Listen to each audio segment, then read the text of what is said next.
మిరప, పత్తి సాగును అధికంగా చేపట్టే పల్నాడు జిల్లా రైతులు గత 2-3 ఏళ్లుగా విత్తన మొక్కజొన్న సాగుకు మొగ్గు చూపుతున్నారు. ముఖ్యంగా ఎగువ పల్నాడులోని వెల్దుర్తి, మాచర్ల, కారంపూడి, దుర్గి, గురజాల మండలాల్లో రైతులు మొక్కజొన్న సాగు చేస్తున్నారు. ప్రైవేటు కంపెనీల వద్ద నుంచి బైబ్యాక్ ఒప్పందం తీసుకుని రైతులు మొక్కజొన్న విత్తనోత్పత్తిని చేపడుతున్నారు. ఇందుకుగాను క్వింటాలు మొక్కజొన్న విత్తనాలకు 3,500 రూపాయల వరకు ధర చెల్లిస్తున్నారు. సాధారణ మొక్కజొన్న కంటే విత్తన మొక్కజొన్న లాభసాటిగా ఉంటుందంటూ రైతులు చెబుతున్నారు. ముత్యాలంపాడు అనే గ్రామంలో గతంలో కొంతమంది వేశారు, ఇప్పుడు ఎక్కువ వేశారు.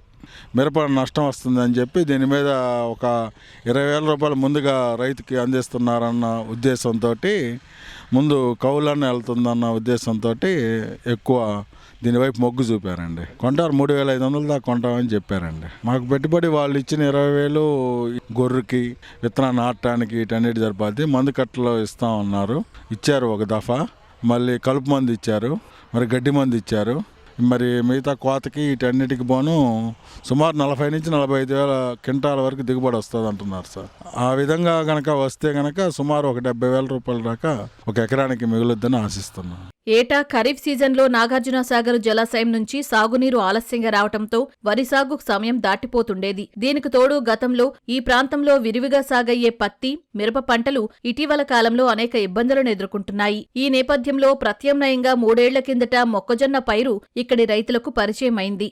విత్తన మొక్కజొన్న పంటకు ఇక్కడి వాతావరణం, నేలలు అనుకూలంగా ఉండటం, విత్తన నాణ్యత బాగుండడంతో కంపెనీలు ముందుకు వస్తున్నాయంటూ అధికారులు చెబుతున్నారు. ఇంతకుముందు వచ్చేసి మొక్కజొన్న పంట ఇక్కడ వేసేవాళ్ళు కాదు, కానీ ఇక్కడ ఎక్కువ వచ్చేసి కాటన్ 5,500 హెక్టార్లు ఖరీఫ్లో సాగు చేయడం జరిగింది. సమ్మర్ కాటన్కి వెళ్తారు కాబట్టి ఆ సమ్మర్ కాటన్ ఆల్మోస్ట్ మనకి సెప్టెంబర్కి అయిపోతుంది కాబట్టి అక్కడ నుంచి రబీలో మనకి మొక్కజొన్న సాగు చేయడం ఈ సంవత్సరం నుంచి కొంచెం ఎక్కువ పెరగడం జరిగింది. కొన్ని ఎక్కువ కంపెనీస్ వచ్చేసి మనకి విత్తన ఉత్పత్తి కింద మొక్కజొన్నకు ఎకరానికి 20,000 ఇచ్చి రైతుకి విత్తనాలు ఫ్రీగా ఇవ్వడం, అట్లాగే కొన్ని రకాల పురుగు మందులు ఇచ్చేసి రైతులతో సాగు చేయించడం జరుగుతూ ఉందండి. దీనివల్ల రైతులు రెండో పంటగా వెళ్తున్నారు కాబట్టి రైతులకి లాభదాయకంగా ఉంటుంది కాబట్టి రెండో పంటగా మనకి ఎక్కడైతే నీటి వసతి అనుకూలంగా ఉందో అక్కడ మొక్కజొన్నకు వెళ్ళడం జరుగుతూ ఉంది. 10 సంవత్సరాల క్రితం దుర్గి మండలంలో పత్తి పైరు వేసిన తర్వాత రెండో పైరుగా కంపెనీల వాళ్ళు ఆర్గనైజర్స్ విత్తనోత్పత్తి మొక్కజొన్నను సాగు చేయించడం జరిగింది.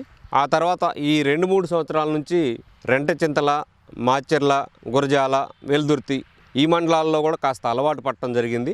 గత సంవత్సరం ఈ మండలాల్లో విత్తనోత్పత్తి మొక్కజొన్నను వేయటంతో ఈ క్లైమేట్ అనుకూలించడంతో వాళ్ళకి మంచి దిగుబడులు అంటే 35 క్వింటాల నుంచి 50 క్వింటాలు కూడా ఎకరానికి రావటం, కంపెనీల వాళ్ళు 3,500 చేసి కొనుక్కుపోవడంతో ఒక్కొక్క రైతుకి 50,000 నుంచి 1,00,000 రూపాయలు పైమాటగా నికరాదాయం రావడంతో ఈ సంవత్సరం ఇంకా ఎక్కువ మంది రైతులు మొదటి పంటగా పత్తి వేసిన తర్వాత రెండో పంటగా రబీగా ఈ సంవత్సరం ఈ 5 మండలాల్లో సాగు చేయడం జరిగింది మొక్కజొన్నని. విత్తనంతో పాటు పెట్టుబడులకు కూడా కంపెనీలు కొంత ఆసరా కల్పిస్తుండటంతో సాగుకు రైతులు ఆసక్తి చూపుతున్నారు. అయితే విత్తన మొక్కజొన్న సాగు చేసే క్రమంలో రైతులు ప్రైవేటు కంపెనీలతో ఒప్పందాలు చేసుకునే సమయంలో అప్రమత్తంగా ఉండాలని, అలానే ప్రతి పత్రాన్ని పంట చివరి వరకు భద్రపరుచుకోవాలంటూ జిల్లా వ్యవసాయాధికారులు సూచిస్తున్నారు.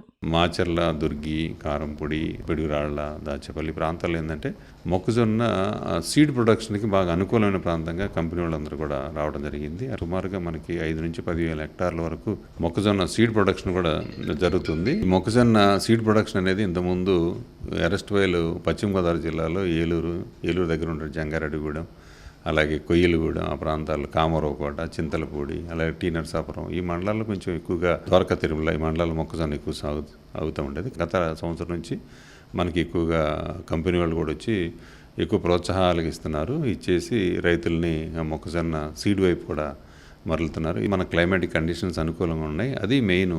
ఇది మనకి ఏంటంటే వాటర్ అవైలబిలిటీ కూడా ఉంది. At the same times soil condition, soil structure కానీ టెక్స్చర్ కానీ ఇది మొక్కజొన్నకు అనుకూలంగా ఉన్నది.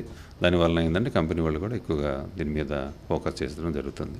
అయితే దీనిలో భాగంగా ఏంటంటే మేము రైతు సోదరులందరం కోరేది ఒకటే, ఏ కంపెనీ వస్తే ఆ కంపెనీ వచ్చేసి మేము సీడ్ ప్రొడక్షన్ చేస్తామని చెప్పి ముందుగా వాళ్ళు కొంత ల్యాండ్ని తీసుకోవడం, రైతులతో కొన్ని రకాల ప్రయోగాలు చేయడం జరుగుతుంది. అలాంటిది కాకుండా ఏ చేసినా కానీ బైబ్యాక్ పాలసీలో అగ్రిమెంట్లు కంపల్సరీగా తీసుకోవాలి. తీసుకున్న తర్వాత మీ దగ్గరలో ఉన్నటువంటి వ్యవసాయ అధికారిని కంపల్సరీగా ఇదిగో మేము పలానా కంపెనీ సీడ్ ప్రొడక్షన్ ఇచ్చాము, ఇదిగో మా అగ్రిమెంట్ అని కూడా చూపించాలి. రేపు ఏదైనా సరే ఏదైనా కంపెనీ వాళ్ళు వచ్చి వాళ్ళకి అనుకూలమైనటువంటి పరిస్థితి రానప్పుడు ఏం చేస్తారంటే వాళ్ళు కనిపించరు. అప్పుడు ఏంటంటే రైతులు ఇబ్బంది పడే అవకాశం ఉంది.